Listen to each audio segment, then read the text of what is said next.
Hey guys, this video is for educational purposes only. Please do not break the law. Welcome back to another episode of the Growers MBAs podcast. Very excited to have Elliott here again. Today we're going to talk about grow lights, and I don't really see much of a reason to have a bigger intro than that. So let's just hop right into it. Elliott, there's a lot of questions people give us. How to select the right grow lights. What's the difference between this versus that? LED versus CMH, LED versus HPS. Questions we get on the daily. So I figured, great episode. Let's answer it all right here. We're going to try to keep this about like 50,000 foot view. We'll save the super technical stuff for another episode. I know there's a lot of people out there who want to hear the super technical stuff, but this is going to be more, a little bit more beginner friendly, but we're going to have some nuggets in here for the DOCs that are listening as well. So yeah, we'll just jump right into it. I know, Elliott, let's just start off. Quick question. So Elliott, why can't we use these lights that we have in here in my room? Why can't we use those to grow cannabis? Well, essentially they're horribly inefficient. So they're going to be generating a lot of heat and they're not the right spectrum. So you're going to have potential plant nutrient deficiencies, certainly going to be a lack of light. And if you used enough incandescent light bulbs to produce enough light, there would be way too much heat. So they're just totally inappropriate. So just a little bit about what is a normal light bulb, and this is like an incandescent light bulb. This has a filament in it, and it's in a vacuum. You're pushing electricity through the typically tungsten filament, and because there's no air, it doesn't combust, it doesn't burn. But as you're pushing electrons through there, the electrons will go to a higher orbital if you're getting technical, and when they drop back down to that lower orbital, they emit photons, and that's kind of like the basic principle for how all lights work, but how they generate that effect is what makes them different. So incandescent bulbs, not efficient, generate heat, don't have the right spectrum, they have a limited lifespan. Don't use them. Definitely don't use those lights. Okay, so clearly the light bulbs I have in my house, very inefficient. Like you said, we'd probably need 500, 1,000 of those running, and it would just make the grow room a complete hot box. Probably impossible to grow anything substantial in there. Talk about the economies of scale wouldn't work. So that makes a lot of sense. Is there other types of lights that we're going to want to avoid when it comes to growing cannabis? Absolutely. So I'll start with fluorescents. So fluorescents used to be used in limited capacity, specifically for like clones, because that's a pretty soft, low intensity light. And they do work well for that, but the problem is how they operate. So a fluorescent light, and just a little side note here, the only thing that's called a bulb is your incandescent bulbs. Everything else are called lamps because they don't have filaments. So just a little note on the nomenclature there. But the way a fluorescent lamp works is it's actually filled with mercury, and when you put electricity through it, the mercury vaporizes, it gets excited, and then the electrons go to a higher orbital. When they jump back down to the lower orbital, they produce UV light. And that UV light then hits the inner wall of the fluorescent lamp or the fluorescent tube, and there is a fluorophore that is painted onto the inside of that tube, and it will absorb the UV light and re-emit it in a certain wavelength, and the wavelength that re-emits it in is dependent upon the fluorophore used, and you can change the colors of fluorescent lights based on the fluorophore that you use. It's essentially just like your old blacklight posters. If you had Jimi Hendrix on the wall, right? You're using a UV light to stimulate that, and it looks like it's glowing in the dark. Well, what you're doing is using UV light to stimulate fluorescent dyes, fluorescent molecules that then re-emit at different wavelengths. Now, the reason we don't use them anymore typically is because of that mercury vapor. So when these lamps break, they release mercury into the environment, and mercury is a neurotoxin, and it's an environmental hazard. It has to be disposed of. Even if they don't break, you have to dispose of these spent lamps in a very careful way. So a lot of states like California, a handful of other states, Canada, they've pretty much outlawed fluorescent fixtures, and at this point in time, so you can't get them, and they're kind of a pain in the butt when it comes to disposal and for that safety hazard. I mean, you can imagine if somehow mercury gets into your grow and it contaminates your nugs, and then you get, you pop dirty on a test, that's no good. So we don't really use those anymore, even though they work fairly well, especially for like clones and certain fluorescent lamps. can be tuned. You can tune them to specific wavelengths using the different fluorophores. So they'll produce a red light that you could use for augmentation or something like that. So they have worked well in that instance, but now they're just been replaced with LEDs, which are much safer and much easier to deal with. Don't have the hazardous waste thing. They don't break. So we generally don't use those anymore. And so it seems like, is there ever really a scenario where someone would actually prefer to use the fluorescents versus LEDs? Yeah, I mean, like I said, they do work well for clones. So in certain states where you can still get them, some people are using them. There are some that are made specifically, like I mentioned, with the red fluorophore, so they'll generate a specific wavelength that you want. And yeah, we can still provide those to folks that are in the right states, and they work well. They're just not what I would recommend since we have all of these LEDs now.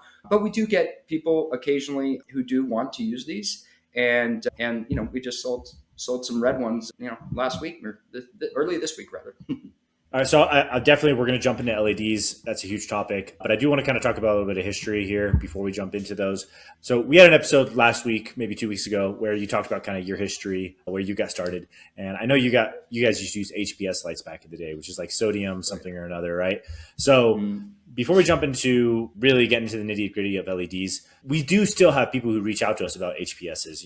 What's the story there? Why did people kind of switch from HPSs to LEDs, and what's the benefit of LEDs over HPSs these days? Yeah, absolutely. There's a lot to talk about there. So first of all, let's just back it out just a little bit. So HPS is one type of a HID light. So HID is high intensity discharge, and the two types of grow lights that fall under that category are going to be your HPS, which are high pressure sodium, and your MH or metal halide lights. And the way that these work is they have an arc tube. So again, there's no filament, and there's a mixture of inert gases and different metallic salts in there that when you push an electric charge through that vacuum, or in the case of double-ended HPS, there's some inert gas in there. But essentially, you're pushing an electrical arc through this vacuum, and it stimulates the gases and the salts. And again, just kind of like in other ways that we discussed where it generates light, you're pushing these electrons in these compounds to higher energy levels. And then when they drop back down, they emit photons. Now, the color of, or the wavelength of light, or the color of the photons, depending on how you want to describe it, is determined by the compounds that are being excited. So in a HPS light, right, we have sodium, high pressure sodium. There's also xenon and mercury in there. So you get some UV, you get some other wavelengths, and an HPS light is a really nice spectrum for flowering. It creates, in a flowering scenario, you want more of red light, okay, versus vegetative where you want more blue light. And in just the basic concept, blue light is going to give you more bushy vegetative growth, and red light will cause some stretching, but it also stimulates flowering development. So if you were to use an HPS for vegetative, for instance, you're going to end up getting very tall, lanky plants because during their vegetative cycle, they're getting too much red light. So now by the time you flower them, they're way too tall. The internodal spacing is far too great, meaning the distance between the nodes where the bud sites develop. So HPS lamps, using HPS fixtures for flowering, they work great. They were used for many years. They're still being used because they do work effectively. But they have great penetrative power. The spectrum is ideal for flowering, but they are inefficient and they generate a lot of heat. So a lot of that energy that you're paying for is being turned into heat rather than light that the plant can use. So typically when we refer to light that the plant can use, we're talking about PAR. So PAR, P-A-R, is photosynthetically active radiation. Radiation meaning just photons, right? Not like, nuclear radiation that can kill you or something, but it's all related. Anyway, so PAR is what you want because the plants can use it. And there are some wavelengths outside of the PAR spectrum that are also useful, like UV and, a little bit of far red. But generally speaking, you want as much PAR light as you can and minimal heat. And so when it comes to HPS, there's two types of heat that we're talking about. First of all, there's convective heat, which is the heat that is typically generated like at the ballast, right? So this is heat where if you put your hand on the ballast, you're going to feel it's really hot, right? That's convective heat. The other type of heat is radiative heat, right? And radiative heat is actually a form of light. It's infrared light. And the problem with HPS is they generate a lot of radiative heat. So they generate the convective heat, but the radiative heat is focused directly on those plants because it's a form of light. It's a photon. So it's a wavelength of photons. So that heat gets directly transmitted to your plants. Whereas convective heat will rise off of the fixture, rise off of the ballast, and then can be dealt with away from the plant. But that radiative heat, you can't get away from the plant. It's literally shining right on them. Kind of like when you're out in the sun and you feel the warmth of the sun versus that's radiative heat versus if you put your hand on a rock that's been in the sun, that's convective heat that you feel. So HPS lamps, they generate a lot of that radiative heat. They also generate a decent amount of convective heat, and that inefficiency, you're paying for it. And not only are you paying for that heat, but then you have to pay for the AC to run to negate the effects of the heat, right? So you're paying for it twice. So you really want to avoid that. So in recent years, there's been a huge shift towards LEDs for a number of reasons. One of them is the efficiency. Okay, so really amazing information there. I'm curious. It seems like a home run why to just use LEDs. Like why in the world would anyone still be using HPS? As you said earlier, some people are still using them. Seems like it's a clear move. Upgrade to LEDs ASAP. You'll get rebates most likely, which we'll talk about in a little bit. But, why are some people still using HPSs? Yeah, I mean, one of the reasons to use HPSs, HPS lamps, HPS fixtures is they are typically a lower cost. You can get them pretty inexpensively now. The lamps themselves are fairly inexpensive, but you do have to replace those lamps with some frequency. It's recommended maybe 6 months, 9 months that you replace these. They'll start changing colors as they age, and you want to swap them before they do that. So it's kind of a lower initial expense to get HPSs, but then it's a higher long-term expense because you're replacing the lamps and you're spending a lot more on electricity. In certain areas, people might want to use HPS because they want the heat. So if you're, up in North Dakota or Canada or something, you might actually want more heat because you would have to run a heater if you were running LEDs. So there are certain situations like that, but in general, most people are transitioning to LEDs for the efficiency, but we'll touch on some of these other reasons as well when we talk about LEDs. Yeah, that makes a lot of sense, actually, that some of the colder climates would actually, a lot of this is just like it's a game of inches, right? And so that does make sense that a lot of these colder climate grows would probably prefer the HPSs because you're kind of killing two birds with one stone, not having to worry about investing in a heater, And earlier you mentioned double-ended HPS when you were talking there. So what exactly is that and how are those different? Yeah, so originally everything was single-ended. The lamps would screw into the fixture, kind of like a regular incandescent bulb. Double-ended fixtures, like the namesake, they have two ends and they push into a double-ended fixture. They have a slightly different composition. There's an inert gas instead of a vacuum inside the lamp, so they can run hotter and they can be more efficient because of that. An HPS, you typically wouldn't go higher. They're like 1,000 watts is the largest single-ended HPS bulb lamp. And a double-ended, they can go up. You can get them up to like 1,100 or whatever, and they're just more efficient. There's a few different reasons for it. But generally speaking, if you're using HPS right now, you're probably using double-ended fixtures. Single-ended fixtures aren't really used much at all anymore. Cool. And I think the last type of light I want to touch on before we move on, because I do just want to touch on all the different types, is metal halide lights.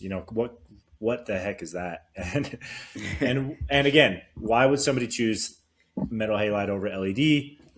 What are the benefits of it? Yeah, go ahead. Yeah, so metal halides really aren't used much at all anymore. They're an HID, high intensity discharge lamp, like an HPS. The mixture is different.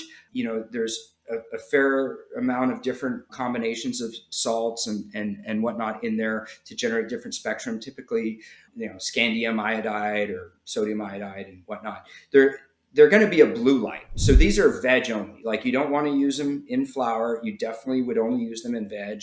But the problem is they have is really the danger, right? So any HID light has a danger of exploding because the pressure's involved, and they run very hot. So that if they do explode, they can ignite a whole grow on fire. Metal halides are actually much worse than HPS because of the pressures involved. And yeah, they're dangerous. And they're dangerous because of the explosion fire hazard. They're also dangerous because they emit a lot of UV. So if you're working in that garden a lot, you're going to be exposed to a lot of UV. You got to wear protection, and because of these reasons, also the lower efficiency, higher heat generation, you know, people generally don't use metal halides anymore. For a while, there was a trend for ceramic metal halides, which are a variant of that, but that's kind of gone by the wayside too. You really don't see too much CMH, that's a ceramic metal halide, or metal halides in grows at all. When they were being used, a lot of times people will use like maybe a 600 watt for veg. But again, they've been replaced with LEDs as well. So now we've kind of covered the big topics here. I'd like to let's jump into LEDs. LEDs are kind of the big guys here. There's a lot of questions we get all the time. There's a lot of questions I'm curious about. One thing I wanted to ask is watts. Let's talk about watts. A lot of people come in, they're just like, I want the strongest light. I want the highest watts possible. I know that's not always the best scenario, the best thing for them to buy for their grow. This is why it's always good for you to talk to them. But what do people need to consider when it comes to watts? What do people need to consider with this? It's a big number. It's an important number people look for. Why does it matter? Yeah, it's all about the watts, and you're paying for those watts. So the real question is, what are those watts doing for you? And if you're using an inefficient system like an HPS fixture, you're losing about 2/3 approximately of your energy to unusable heat. Whereas if you're using a high quality LED fixture, you might only be losing about 50% of that energy to unusable heat. It might sound like a small difference, but it's actually quite a bit. So if you take, for instance, a 1000 watt HPS light, that at about 2/3 efficiency, you're maybe producing somewhere around 350 watts of usable light. Whereas if you're using an LED system, you can actually reduce the amount of wattage off the bat to say a 720 watt light, and about 50% of that is lost due to heat. So you're generating about the same amount of useful light for your plants, about 350 watts of useful light. So even though the difference in the amount of efficiency, the amount of heat that's generated is 50% versus 65 or 70% with an HPS, because you can use a lot less watts to achieve the same amount of useful par output to your plants, it actually means that to generate that same amount of par, you're generating about twice as much heat with an HPS lamp versus an LED fixture. Now, there's a lot of differences in LEDs. So, just from a basic principle of like how it operates, it's still getting electrons to go to a higher state and then release energy. It's a different way that it works. I'm not going to get into it. It's really complicated, but it's basically they're more like semiconductors moving electrons around rather than exciting them to a higher orbital around an atom. I won't go any further, but they're very efficient. They're very safe. You're not going to have to worry about starting fires with them. And the one thing about LEDs that is can be a drawback is that, well, let me put it this way. There's two different types of LEDs. One of the majority of LEDs they're using commercial grows are going to be these LEDs that you typically see that have bars of LEDs. And these ones are typically, most of them, not all of them, are kept very low above the canopy because LEDs are not emitting light that has really good penetrative power. It doesn't penetrate as much, so you've got to keep them lower than your standard HPS. On the other hand, there are LEDs that are designed to be much more powerful, and you can keep them up higher, like where an HPS would normally be. And in that case, you would get a similar wattage to the HPS. So you could have 1,000 watt LED replacing 1,000 watt HPS, high above your canopy, but it has enough energy that it will penetrate down. Those are a little bit less common, but the nice thing about those LEDs is that you can just swap them out exactly as you would with an HPS. So if you're relighting which is a term used about, to describe going from HPS to LEDs. You don't have to reconsider everything and how you're going to hang your lights. You just take the HPS down, you put one of these LEDs in, and they work great. And you don't have to worry about keeping those bar lights right above your canopy as the plants grow and get higher. So they're a little bit easier to work with, but there's loss of efficiency because they're further away from the plant. So it's kind of a preference there. And generally, one question we get all the time, we get hobbyists calling us constantly. Hey, what type of watts do I need? Whatever. So generally, I know it's not a hard set rule, but generally, commercial light versus home grower light. What kind of separates these? If someone's just trying to grow in their closet, in their whatever, versus a commercial grower who's trying to buy a bunch of them. What are the big differences that people are going to see between these two? Yeah, well, if you're a hobbyist grower in a tent, your lights are going to be typically pretty close to your canopy because you have limited space. It's not going to be a 16-foot ceiling in a warehouse, right? So you're going to be using bar lighting. You're going to have it closer to the canopy. But keep in mind, a lot of commercial grows are also set up that way, especially if you're using tiered racks. So it's not that one is good for one and one good for the other. It's kind of how you're doing it. But I would say, so like for vegetative phase, using like a 300 to 400 watt full spectrum light for vegetative, keeping that bar light low, within, typically 12 to 16 inches above the canopy, that works really well. And then when you go into flower, if you're in a tent, maybe using a 720 watt bar light, again, keeping it low, 12 to 16 inches above the canopy, and you can do it differently too. Like you can use the distance between the light and the canopy. You can adjust that to keep it right, or you can use a dimmer to also adjust the intensity, or you can use a combination of that. It kind of depends on how your setup is and whether or not you want to be able to get in there more easily or not. But that's pretty good for a tent, a home grow.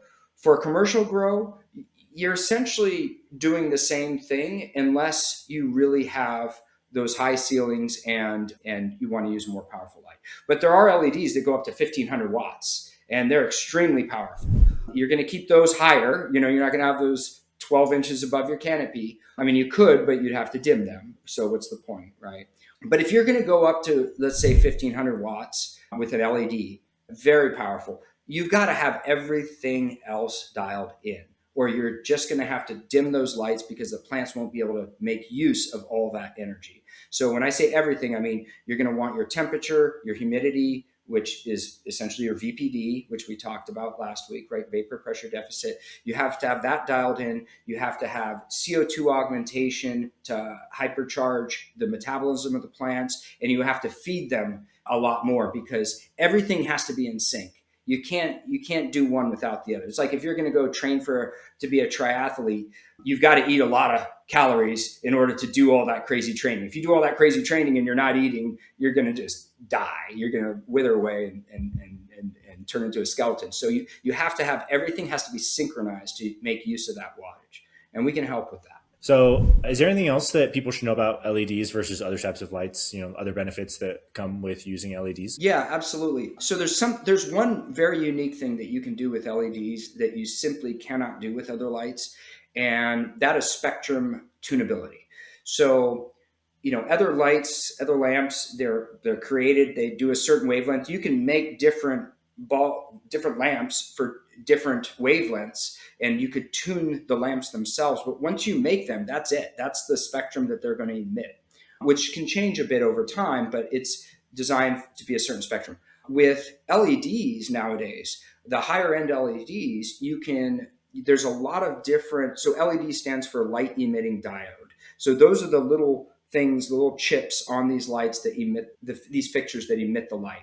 And on a good full spectrum LED, they have all different types of diodes that will emit light in different wavelengths. So you can have blue light for vegetative growth, green light for penetration of the canopy, red light for flowering. You can also have UV light to stimulate the immune response, a stress response that triggers an increase synthesis of cannabinoids and terpenes, which we all want more cannabinoids and terpenes in our flower. You can do certain combinations of far red and deep red in order to stimulate the Emerson effect, which gets both of the photosystems of the plants working at the same time, so they're much more efficient and you get more yield. So there's all sorts of fun stuff that you can do. So they can put all of these different diodes in there, but then they can put them on different controllable channels. So as you go through the growth phases of the plant, you can turn on and off different channels, which is called spectrum tuning, to stimulate certain effects, whether you're in veg or whether you're in flower. Different phases of growth, like essentially the different seasons as you're doing these synthetic seasons in your grow. And you can even tune them to emit different wavelengths at different times of the day.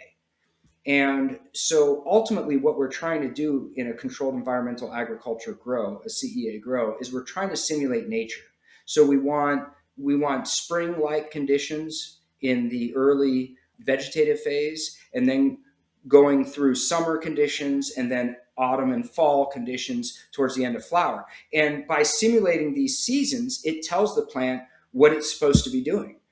And we do those through spectrum. We also do it through temperature. We do it through photo period, right? So 18 hours in veg and 12 in flower. So all of these things are used to simulate the seasons, but we can also, like I said, within a day, simulate the time of day, because the light, when you think about it, when light rises in the morning, it's more blue and white. When it sets in the evening, it's more red. So you can use these tunable LED lights to actually simulate all of these effects. And this can generate, like I said, more yield. It can reduce flowering time. It can stimulate terpene and cannabinoid production. So there's a million reasons, maybe not a million, but there's a lot of reasons why you would want these tunable lights. They are more expensive. They require specialized controllers, but every day there are more reasons that are being discovered as to why these things these features are so valuable. Yeah, that's really fascinating. The customizability is like clearly like that's such a W. It's such a win to be able to do. So yeah, I mean, I think most people have already decided, but like LEDs are. There's a reason why they're so popular with so many of our customers, so many growers out there, right? So the last thing I wanted to touch on with LEDs, obviously we can help you guys out with a ton of stuff, but one of the coolest things is, guys, rebates. We have gotten some absolutely insane deals for some customers where, and Elliot, you can talk a little bit more about this, but they upgraded from HPS to LEDs. I mean, there's been customers, they've bought like $60,000 of lights for like 15K.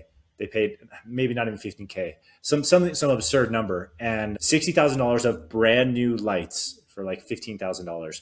And we've done this over and over again to help our customers out. So yeah, rebates. We offer kind of like a concierge service where we'll just work with the electricity companies on your guys' behalf. So I'll stop right there. Elliot, you can kind of talk a little bit more about this, and obviously every state is a little bit different. Every electrical company is a little bit different. All of them have different rules and different regulations, but Elliot, you can speak on this a little bit more. Yeah, no, rebates are extremely valuable. Don't ever buy an LED until you look into the rebates, because most of the time you have to be pre-approved. As you mentioned, James, it's highly dependent. How the program works, what they cover, what they rebate, all of that is absolutely dependent upon the power company. So, if you call us up and you say, hey, this is my address, this is my electric provider, these are the lights I'm looking at.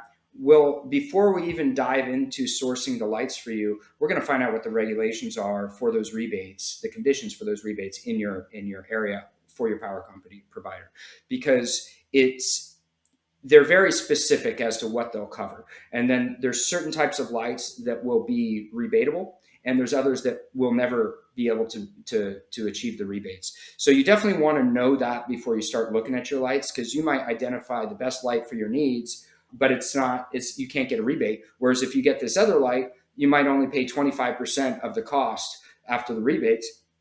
And it might not have been your first choice, but at a fraction of the price, it becomes your first choice. So don't go down the rabbit hole first. Check out give us a call. We'll check out the rebates for you. We'll identify the lights that are rebate ready, that are the best lights for your particular purpose. That's what we And do. And just to make it a little bit easy here, when you're looking into lights, there's some sort of compliant, DOC compliant, DMC compliant, something like that, right? Right. So this is a DLC, is the Design Lights Consortium. They're the ones that kind of evaluate the lights, and typically it's all about efficiency. So if the lights are registered with the DLC, they have a list that's updated every year. It's called the QPL, and every year it becomes more stringent. So lights that qualify for rebates last year might not qualify for rebates this year. So that's why it's important to just, and I'll also say there's a lot of manufacturers that have a little, DLC compliant logo on their lights, and it might have been for last year and it might not apply for this year. So, take it with a grain of salt. Give us a call. I can look up the lights. We'll figure out the rebates. We'll make sure that you're dialed in before you make that purchase. And while you're at it, there are other things that are also rebatable, not just lights, but dehues, VFD, variable frequency drive, like pumps and stuff like that. So it's really important, give us a call. Tell us what type of equipment you're looking at right now for your needs, and we'll check the rebates for all of that. And then we'll make sure that if there are rebates, we'll provide the products that will meet the requirements to get those rebates for you. Yeah, that's absolutely right. And just to comment on that, we had a customer today who qualified for some dehumidifier rebates, right? And I think, Yeah. I want to say it was like 8 to 10% off per dehu on some of the bigger ones. Yeah, actually, it was even more than that. I mean, these are really large dehus that they were getting, but the rebates are up to $1,100 on each dehu. So this is not insubstantial, unsubstantial. It's not like a few dollars. Sometimes it's extremely significant.